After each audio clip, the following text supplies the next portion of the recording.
Welcome to Poetry of Immigrants. Good to be back. I was away for January. Our co-producer, Gemma, filled in nicely.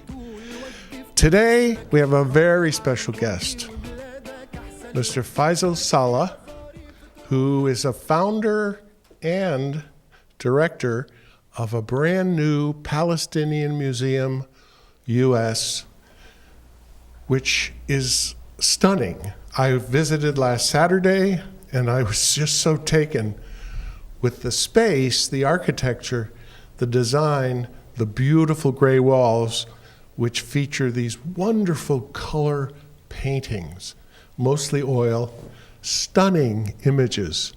Of course, all this is painting and poetry together as I see it. So, Mr. Faisal Saleh, thank you for coming today, all the way from Greenwich. And I'd love to ask you a lot about the museum, which is, where did the idea come from? Where have you been recruiting these wonderful artists, probably all over the world? And what's your mission of this wonderful new, about to open museum in April? Well, let's start with a mission first. I think that's easier.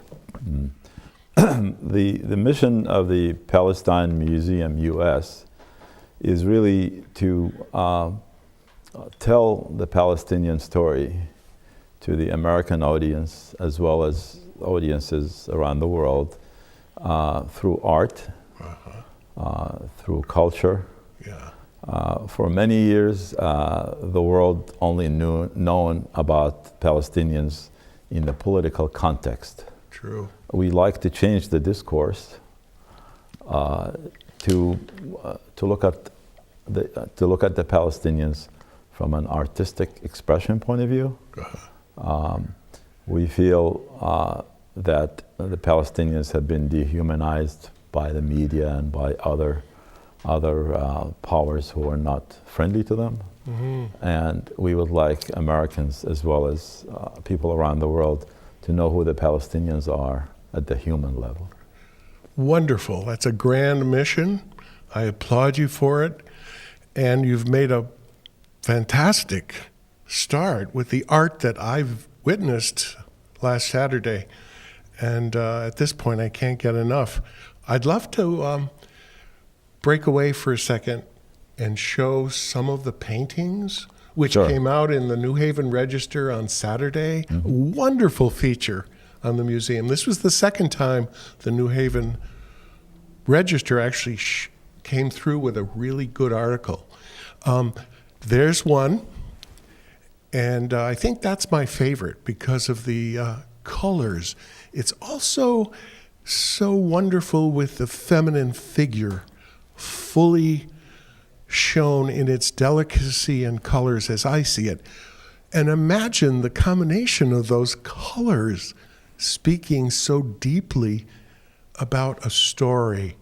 I think the story of a people is really the story of personal, individual adventures and how they play out in a captivating narrative. So I think later on in the show we'll do some individual stories too, and Sure. poetry. But painting is so immediate and direct. That particular painting speaks to me in ways that I haven't seen color before, except Haitian painting when I was a young kid and I went to Haiti looking at art. What else do you have in the museum along the lines of artistic expression, cultural expression?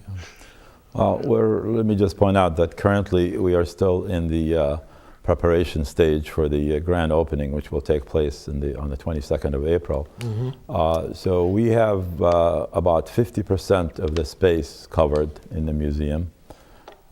We have a variety of paintings reflecting different styles. Uh-huh. This particular painting that we just looked at is from an artist. Her name is Suzanne Bushnak. She lives in Kuwait, actually. She's Palestinian by origin. Her father was a very famous Palestinian artist. He passed away last year, less than a year ago. And she has a very delicate style. She has over 50 or 60 or 70 paintings of the same kind. And you can actually see a lot of them on the museum's website, palestinemuseum.us. PalestineMuseum.us. Yeah, there is under exhibiting artists, there's a page of artists. You click on her picture, and then you can go and see maybe like 30 or so of those. Most of them are female images with the bright colors. The particular painting we looked at, it's titled Never Ending Talks, representing in the conversation between two women. And I should point out also that the color you see on TV were taken from a picture in the newspaper, perhaps, and the actual colors are a little bit brighter and much more vivid. I would say, yeah, from Saturday's visit, I was stunned as I walked in the room with the vibrancy of the colors. What an intimate expression of friendship and conversation between those two women, captured beautifully. Could you say the artist's name again? Suzanne Bushnaq. That's Bushnaq. N-A-Q, Bushnaq. And if you search her on Google, you would find there's a website called fineartamerica.com that has even more of her work. I think that's what I'll do. Yeah. Follow her until I'm satisfied.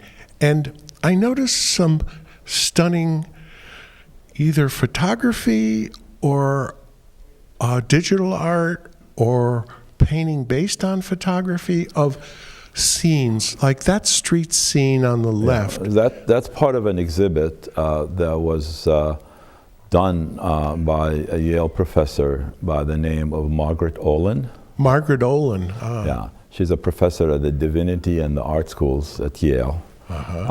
For the past few years, she has gone to a refugee camp in the Palestinian territories in the West Bank near the town of Bethlehem. And that camp is called the Dheisheh camp. Dheisheh. And there are 38 Palestinian refugee camps throughout the Palestinian areas in Jordan, Syria, and Lebanon. And these camps were established at different times, the majority of them in 1948. When the Palestinians were displaced. And some after 1967, after the 67 war, when a large number of Palestinians were displaced again, some of them for the second time.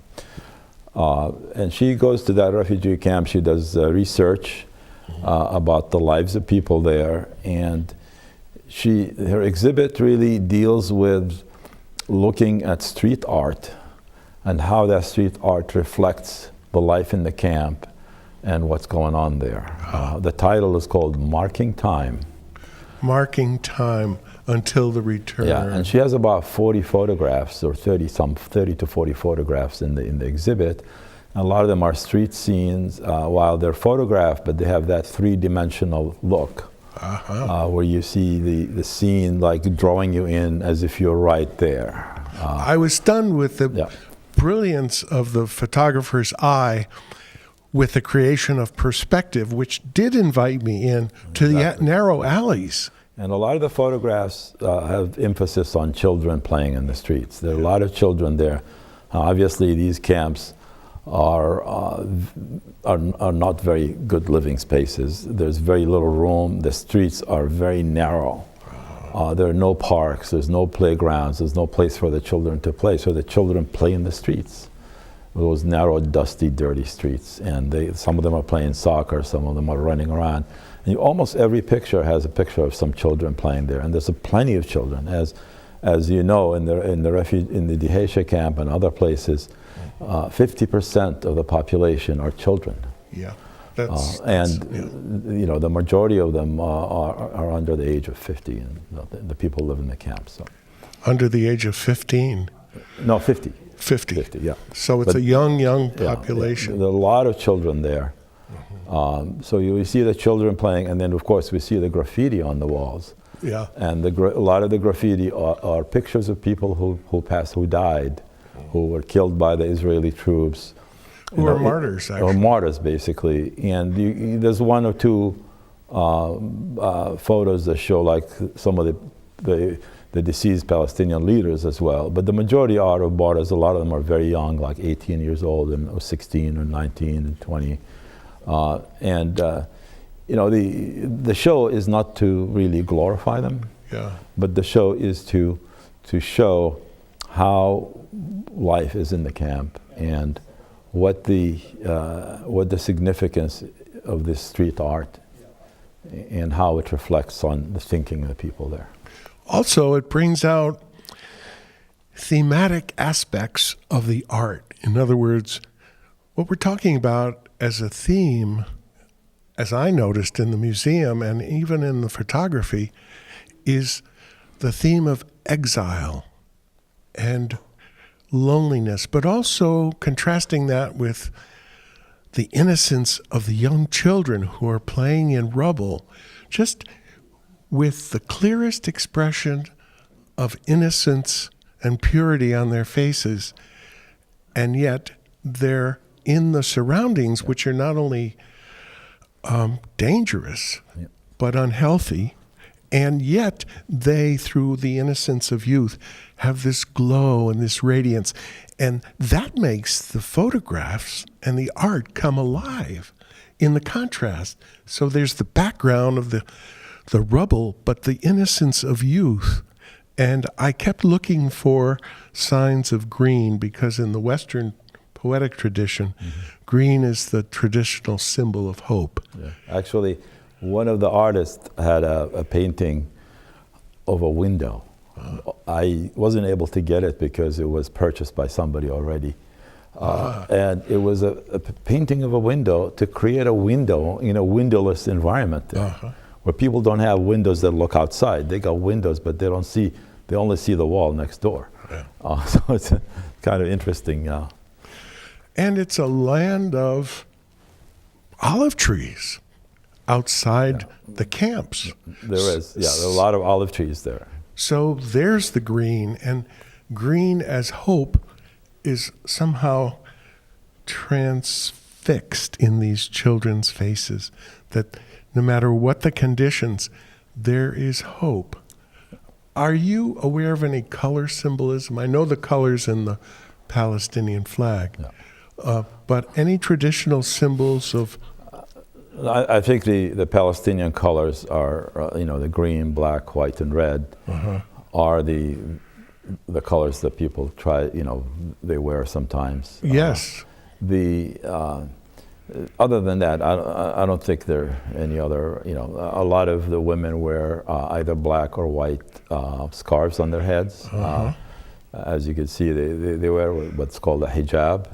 Yes. Many of the Palestinian women wear that. And all some around of them, the world, you see that. And it shows their face, of course, but it covers their hair and their ears and their neck and things like that, which, in a Muslim world, those considered to be too private for a woman to be seen. Private. And you're wearing a very appealing color scarf. I love those colors. So the scarves are worn by Palestinians. The traditional Palestinian color of a scarf is black and white. Yeah. And people also wear the red scarf frequently. In Jordan, the Jordanians wear red scarves. The same design, just a different color. Lately, the scarf has become a fashion statement. And we now have so many different colors, like this kind of khaki color is new. Yeah. You can get it in blue, you can get it in green. Tom Hanks was seen often wearing one in green and sometimes in black. So it is becoming really a fashion statement, and it's a very practical thing. You throw it around your neck. You can wear it on your head also. Wow. and people in a storm, you throw it around your mouth and nose, stay warm. And it is a very practical garment. That's so interesting. And it's very inexpensive. Something like this Uh-huh. would cost like $7 or $8 only. And Tom Hanks at the award shows will show Yeah. up in that. Green, Exactly. you said? Green Yeah. and white? He had a green one on. He had a green one. But there are pictures of him on the web. You could see he was wearing the black one, the black and white one. Cool guy, isn't he, for an actor? He is. So, I just wanted to go back to your original question about the motive for creating the museum. This museum is the first Palestinian museum in North America and in South America. Before this, there was nothing. I noticed in the article that you had said there really is a dearth, a lack, almost an absence of cultural expression of Palestinian art. And that would include poetry, painting, sculpture. And I can see how this could be so central to the identity of Palestinian Americans to have something. It is, and you know, the people who are not friendly to Palestine have dozens of museums everywhere. Yeah. And you know, we don't. Anywhere you go, there are things that promote Israel and things like that. Whereas the Palestinians have zero presence at the cultural stage in the United States. Yeah. This museum is about to change that. Big time. And it is time the world learned who the Palestinians are through art and through expression. They've heard enough about the other things. Politics. About politics. And we now would like them to hear the rest of the story, to borrow a line.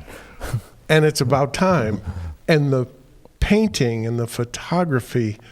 And I can't wait to look at some of the sculpture. But you yourself are a photographer. Yes. And how did that happen?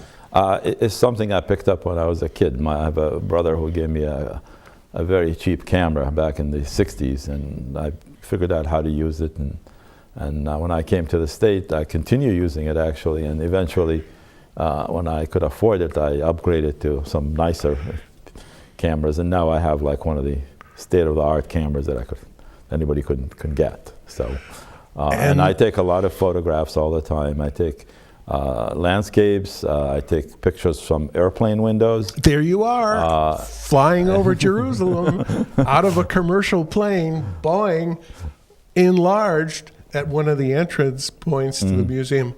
I was stunned by that. And that you did it out of a commercial airline window. Exactly. And I take portraits of people. I have a photography show exhibit that's going to be starting on April 29th or April 30th, I think. I'm not quite sure. Just a week after the museum. Yeah, at the New Haven Lawn Club. Wow. And this show is going to show, it's going to feature photographs of New Haven from the air. It's going to show flowers from the local area and some landscapes, and it's going to maybe show New York City from the air, and a variety of other photographs. And you were in a private plane when you took a photo of, what was it? New Haven. Oh, you did New Haven in the private plane. There's a photo of downtown New Haven where you could see the three churches. The three churches, the Yale campus, and the high-rise buildings on the New Haven skyline with a kind of an interesting angle as the airplane banked after taking off from Tweed Airport. That's what struck me, like, this guy's hanging out a window almost over the green itself, but that's a private plane. You can do that. Exactly. So you've cultivated that talent you have, which means you have an eye. I really enjoy the photography. I enjoy taking the pictures and spending a lot of time looking at them afterwards, and finding all these meanings in the photographs, and the beauty of nature, the beauty of taking a picture of a flower and then finding out what the name of that flower is after the fact. And zooming in on the details, the incredible detail of having all these little things in the center. I would have maybe 100, 200 of them in fine geometric design. I will share some of that with you at some point. And you did. You showed me on the the phone you have, where we could enlarge the image of, was it Jordan you showed me, where we went looking for minarets? Yeah, that was Jordan. Yeah, But you could do the same thing with the flowers. If you take a high resolution photo, and the resolution I take is 100 megapixel resolution, which is extremely high resolution, and then you can enlarge the center of a flower to a huge amount, where you can see all the detail, all the intricate geometric detail in the center of a flower. Man, you got the eye. See, that's what a photographer has. Now, what about other cultural expressions that the museum may actually feature eventually? Well, we are going to feature embroidery exhibits and exhibits of historic dresses. Palestinian dresses are all hand embroidered and beautiful designs from going back to the 1800s. And these all historic, and each town had its own design. So there are distinctive designs from town to town, but they all look beautiful. You have a lot of embroidery on the front of the dress and going down the side. So we expect to have several of those on display by the time the museum opens. Wow! And in addition, the opening ceremony, which unfortunately is only available by invitation due to the size. We can only accommodate 60 people for that. And they'll be coming from all over. Yeah, exactly. And so we are going to have a 4-hour program for that opening. 1 hour is dedicated to a musical performance. Wow. So we have 3 musicians will be there. 2 of them are Palestinian, and they will be playing violins and oud. Oud is the Palestinian or Middle Eastern instrument. It's like a guitar, except it's very round in the back. An oud. Oud, O-U-D. Oud. Oud, yeah. It's like a lute almost. And it has a distinctive sound, and it. You might have heard some of that during the introduction of the music.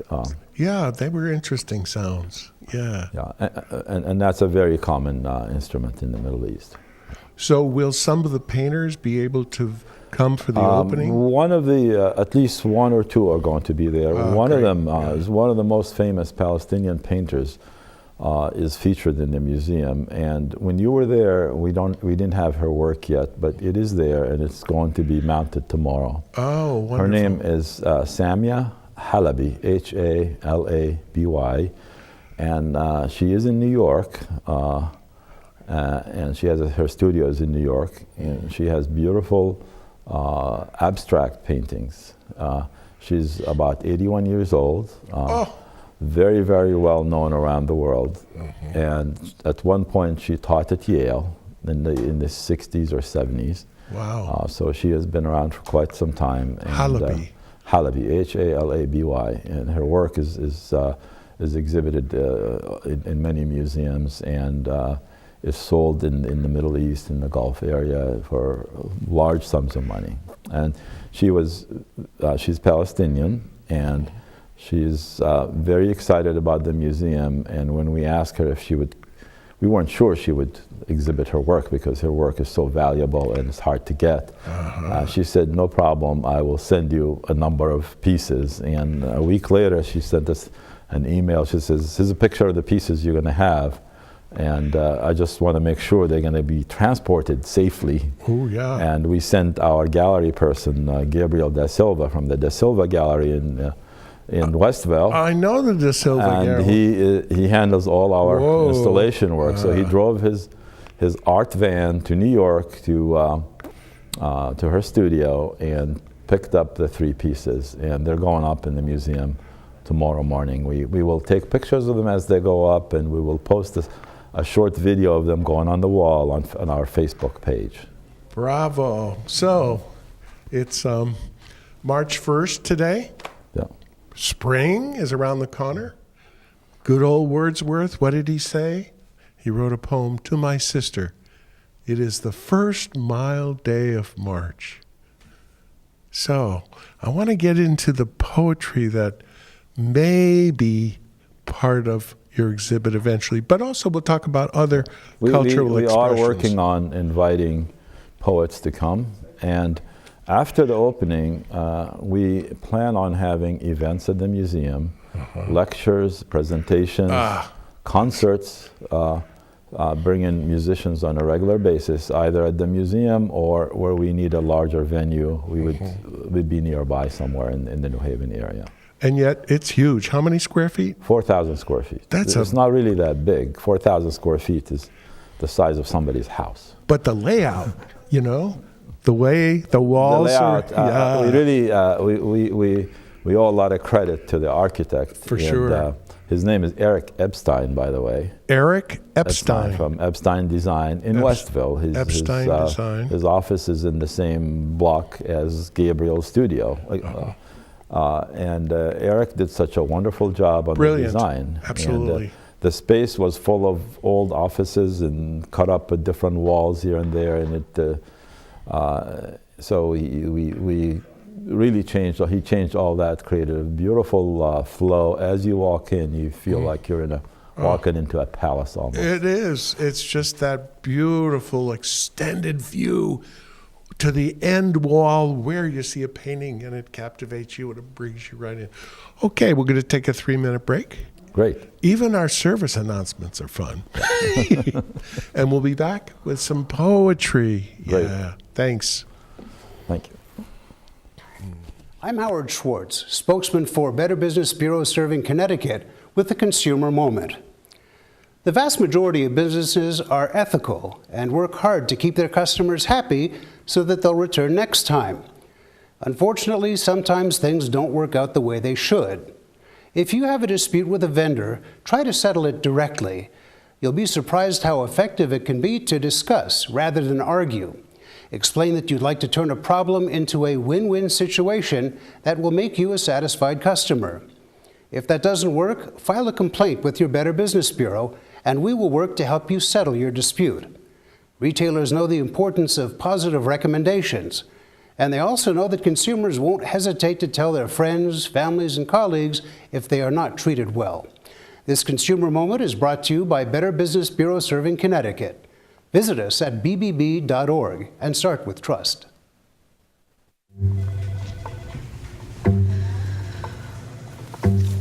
Please have a seat. I'll be honest.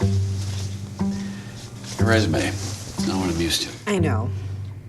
Okay, so what would you bring to my company? What do you need? I need a hard worker. Good. I've got 2 part-time jobs and to help my parents pay the bills. I need problem-solving skills. I got through high school without a car, a phone, or a computer. No college degree, though. Not yet, but life's taught me a lot, and I'm ready for more. Well, you're not the typical kind of candidate that I hire.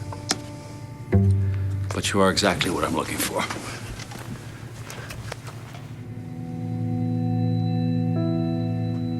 Your company could be missing out on the candidates it needs most. Learn how to find, cultivate, and train a great pool of untapped talent at gradsoflife.org. With newspapers and media outlets merging all over the country, communities are losing their local voice. There's so much going on in the community that I think doesn't really, there's a lot of folks who are unaware of it. And I think things like this can bring it out into the community and in that way kind of bring the community together. Information and to our residents is the key to good governance. And with the national media and local media not often covering us, this is an excellent opportunity for us constantly to communicate with our constituents and also to have them communicate with us. The best outcomes will be achieved through a community-based organization that grows its operation and scale by means of locally produced programming. All of our content is volunteer produced, so we do shows from talk shows to music shows, working with high schools. VSC-TV is committed to ensuring that the investment made to secure these powerful tools will pay great dividends in the community for many, many years. Welcome back. Oh, what a great half hour that was. I'm here with our guest, Mr. Faisal Saleh, who is founder and director of the new Palestinian Museum to be opened in April in Woodbridge. And we're going to make a transition as I move chairs. And I'd like to ask Mr. Sala about the question and the issue of translation of poetry. I know a lot about the translator's art from my days speaking Russian and actually trying to get close to Akhmatova and Brodsky and Pushkin and all the days before that. But the translator's art is really key. There are really good translators. However, I've never confronted how you translate from Arabic into English and what's gained or what's lost. Probably mostly what's lost is the question. Well, the Arabic language is very rich. Yeah. It's full of symbolism and full of meanings, words that have a lot of meanings, and many, many words that mean the same exact thing, or many words that mean the same thing, but with a very, very slight, subtle nuance. Oh.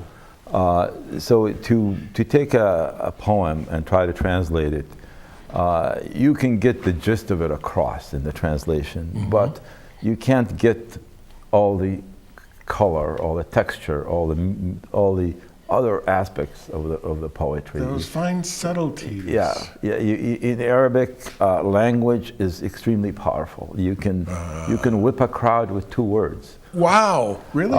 Exactly. The Quran, which is considered the most eloquent Arabic text, and it's really what preserved the Arabic language over the hundreds of years. Oh, sure. Is so concise and eloquent that would take pages to explain like one sentence in it sometimes. That's stunning. And it's Arabic was used as the language of the Quran by a divine decision, if you will. Yes. Simply because the Arabic language was such a very powerful, effective medium for communicating to people. Wow. So, when I have my reference points, I reflect back on, well, Russian has 600,000 words in the dictionary, but English has 1,200,000 words. But Russian is still so rich in its spiritual and subtleties that the translation is a real task. How does Arabic work? Do you have separate words that you count? And would I go from, say, A to Z in Arabic? Well, they're obviously the letters in the Arabic alphabet. Okay. They're not exactly the same number, but it's close. There are lots of sounds in the Arabic language that don't exist in the English. Like, for instance, like my last name, it's not Salah, actually it's Saleh. Salah. That sound is a letter that's different than the H. There's also a H sound. That's a Russian sound. Yeah. Ha. And there's a the sound, where in English is TH. Yeah. But in Arabic it's one letter. There's a T, and there's a ta. There are 2 T's. One is a light T, and one is a ta. And different words. And there's a D, like a D, and there's a da, which is a heavy D.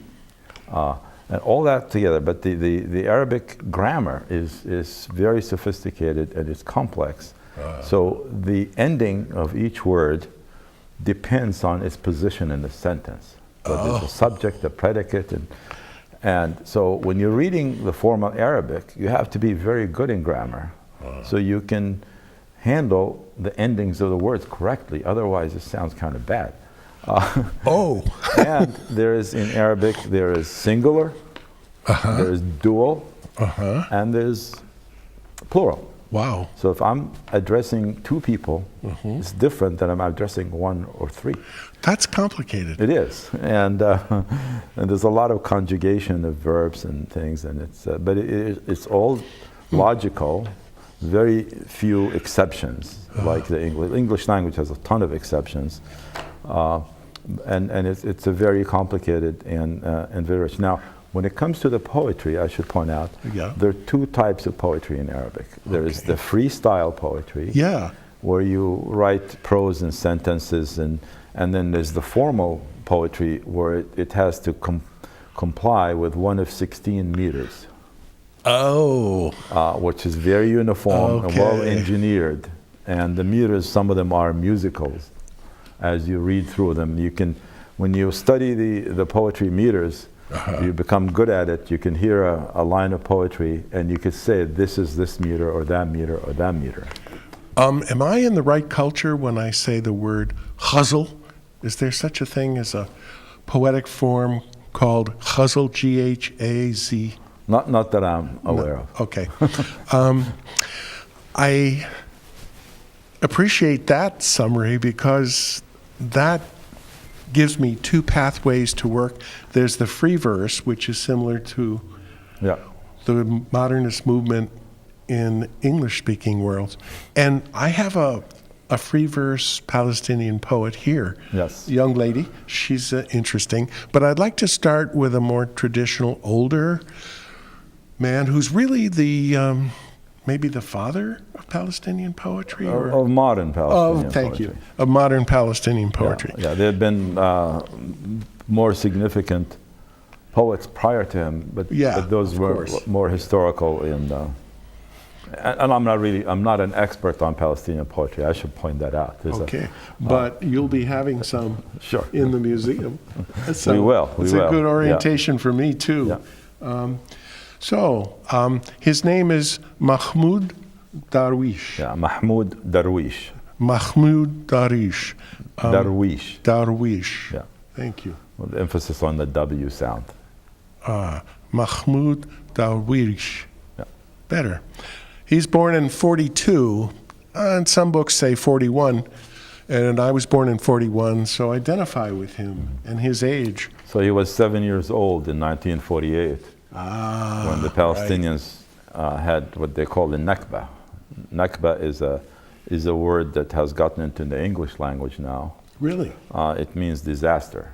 Nakba. Nakba. Nakba.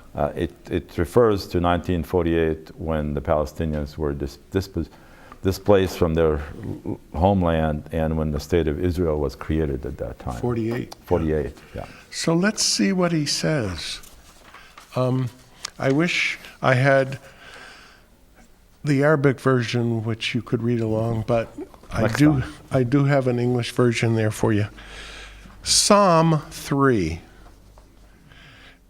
On the day when my words were earth, I was a friend to stalks of wheat. On the day when my words were wrath, I was a friend to chains. On the day when my words were stones, I was a friend to streams. On the day when my words were rebellion, I was a friend to earthquakes. On the day when my words were bitter apples, I was a friend to the optimist. But when my words became honey, flies covered my lips. So to me, that's a kind of corruption of the dream, corruption of the vision, and a statement of despair over the loss of homeland and the prospect of exile, which is so painful. I come from there. And I have memories. Born as mortals are, I have a mother and a house with many windows. I have brothers, friends, and a prison cell with a cold window. Mine is the wave snatched by seagulls. I have my own view and an extra blade of grass. Mine is the moon at the far edge of the words and the bounty of birds and the immortal olive tree. I walked this land before the swords turned its living body into a leaden table. I come from there. I render the sky unto her mother when the sky weeps for her mother, and I weep to make myself known to a returning cloud. I learnt all the words worthy of the court of blood so that I could break the rule. I learnt all the words and broke them up to make a single word. Homeland. What a powerful poem I wish I could It hear is. that expression in Arabic, and Maybe next time we can do and that. the subtleties of that. Yeah. But I should say the translation, that somebody did a good job on that. Someone did a good job, Yeah. and It reads like it was written in English, it does. doesn't it? It does, Yeah. exactly. So that's the translator's art, and what a world of difference there are in the qualities of translators. Same thing, exile. Passport, Mahmoud Darwish. They did not recognize me in the shadows, excuse me. They did not recognize me in the shadows that suck away my color in this passport. And to them, my wound was an exhibit for a tourist who loves to collect photographs. They did not recognize me. Ah, don't I leave the palm of my hand without the sun because the trees recognize me? I leave my pale face like the moon, all the birds that followed my palm to the door of the distant airport, all the wheat fields, all the prisons, all the white tombstones, all the barbed boundaries, all the waving handkerchiefs, all the eyes were with me, but they dropped them from my passport. Stripped of my name and identity, on soil I nourished with my own hands, today Job cried out, filling the sky. I make an example of me again, O gentlemen, prophets. I ask the trees for their names. I ask the valleys who their mother is. From my forehead bursts the sword of light, and from my hand springs the water of the river.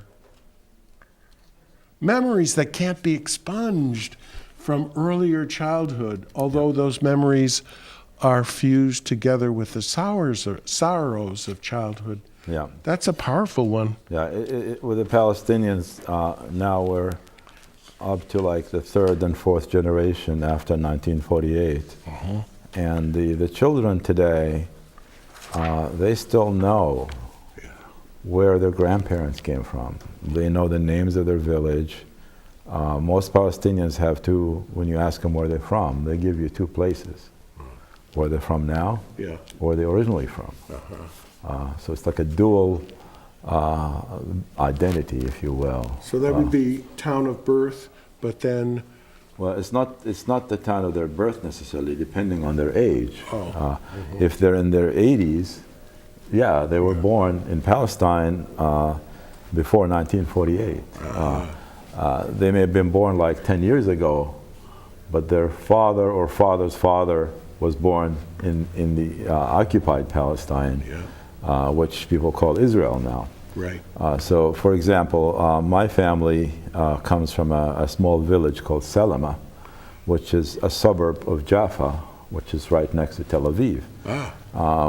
My family owned land there, and they lived very prosperously, and they had no worries financially. In 1948, they lost all that. They walked out of there with the shirts on their back, and they became refugees. And my parents had 10 children in 1951 when I was born. I was the 11th child. We lived in one room that was rented in somebody's house. And where was that? In Ramallah. In Ramallah. Yeah. Okay. And I was born in 1951, and I was the 11th child. For what reason I was added, I'm not sure. But I'm glad they did. And you're here. Yeah, I'm here. But, you know, there was a very difficult struggle. And this is the story of the several million Palestinians. Every Palestinian has a story like that to tell. Exactly. And the story is not over yet. No. There are millions of Palestinians under Israeli control. Is a whole nation that gets humiliated on a daily basis. Absolutely. And there's really no justification for that. And the world hasn't heard of it. No. But the more people hear about it, the more they want to understand. That's how you get this poetry, you get this art. It comes from the bottom of the human feelings of being dispossessed, being marginalized, being ignored, and being humiliated every day. You could see it on TV, like how people get stopped and they get searched and they get beaten up sometimes for no obvious reason. And it's all arbitrary. Yeah. As I was reading this wonderful story, which is just so stunning in this book. I found this in the Westbrook Library, The Kingdom of Olives and Ash. And these are really stories of non-Palestinians who have gone to the lands, Ramallah, and you have the East Bank, right? The West Bank? The West Bank. The East Bank is Jordan. Got it. Yeah. In the West Bank, Ramallah, yeah. Gaza. Yeah, Ramallah is in the West Bank. Well, okay. And then you have Gaza. Gaza. And Gaza is a very interesting place. Interesting in the sense that it's the world's largest open-air prison, basically. Basically. Gaza is under siege for years. And the Turks, people can't import anything. No, they can't travel. Tried, you know. Just the conditions, unemployment is over 70%. The conditions, electricity is very rare to have. It's often not available. The water is not healthy. People can't import things. They can't travel for study. They can't travel for treatment. There was just a story on yesterday just came out of a young girl. She was maybe, I would say, about 10 years old. She needed a kidney transplant, and a donor was found in Ramallah. She lives in Gaza. After weeks of haranguing with the Israeli authorities, they gave permission for her to go to have the kidney transplant, but they won't let her parents go there. Wow. So she had to come by herself. Oh. And just imagine a child like that going through an operation like that. It's totally inhuman. I think you can look that up on the web. I think I ran across that announcement on national news. Yeah. For what reason? What gain does that produce for anybody? And that's compounded. Yeah. So over and over. That's just one day. I know. For every Palestinian in the occupied territories, that's the complexity. You can multiply that by millions. In the indignity of life. And then the Palestinians in diaspora, like yourself, here you are. We overcame all the obstacles. We got educated. We ended up going to fine schools. I came to the U.S. Over 40 years ago. Wow. I got integrated in the American society. I contributed to the country that I belong to now a great deal. I made a lot of friends, and I'm as American as apple pie, if you will. Absolutely. And I must say that this is the only country in the world where you have freedom, that you can do what you like to do, that you can say what you want to say. The fact we are talking here that you can grow is a great sentiment to this country. It is true. It is by no means, it is the country, the only country in the world that gives you that kind of freedom. And this freedom to share exactly through culture and art. And also the backdrop of the sad political story. It is. It's all one. Yeah. And here we are. And that's going to be continued at the end of March 29th. We'll do a second show. Yeah. And I'm really thankful to the American people. Absolutely. For their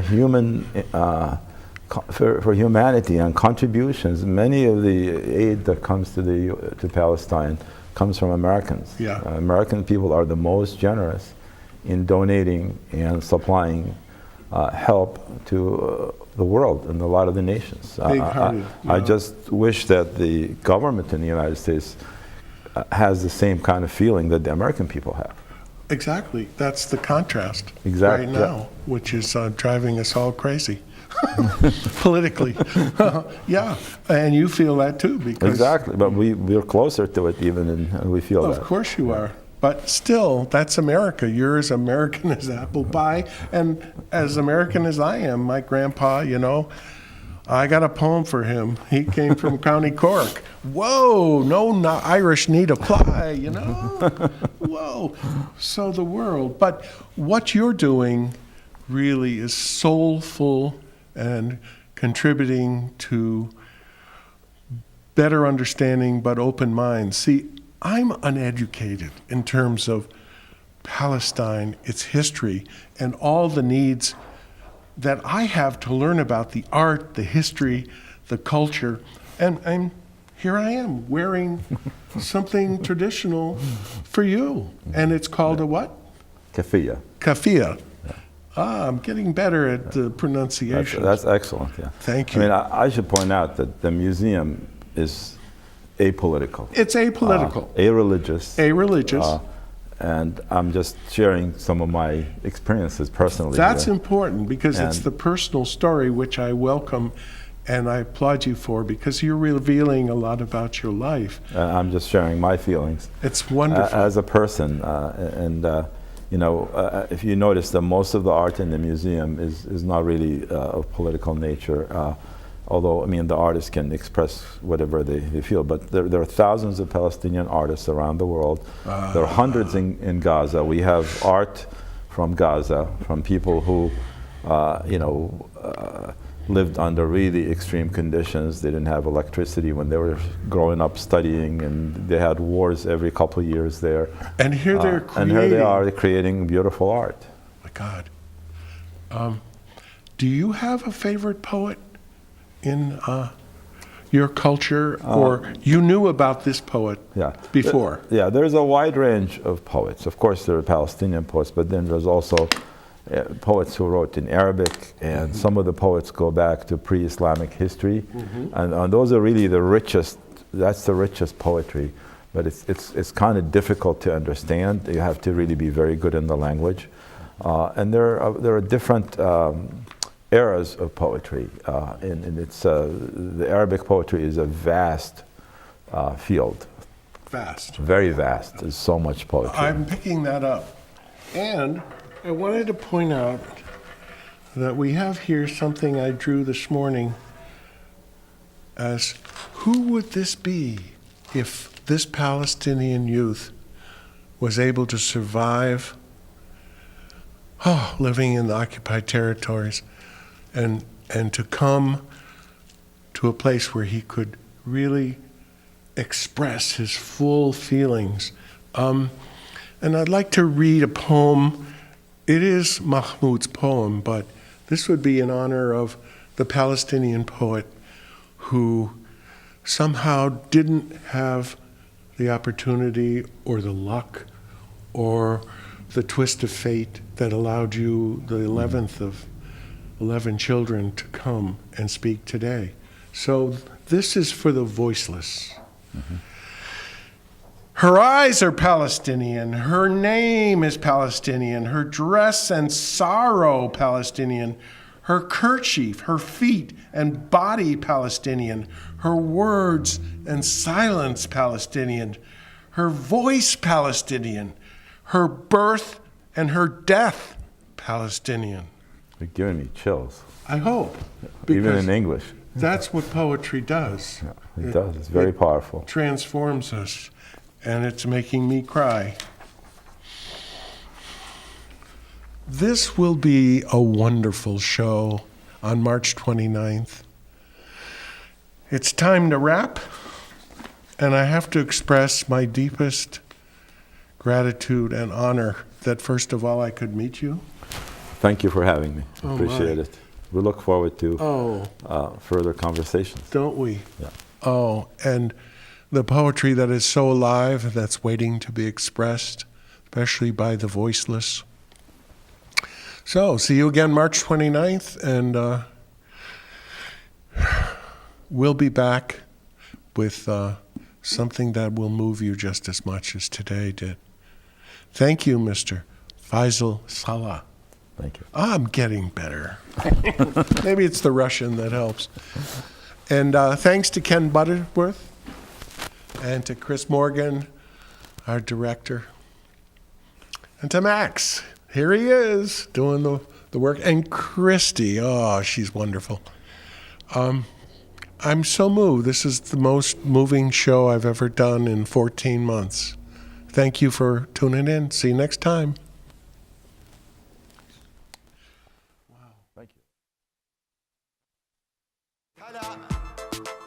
الضيوف والمعازيم الكرام يا ميت هلا حطاط وعقل ختياني وشباب شباب وصبايا يا هلا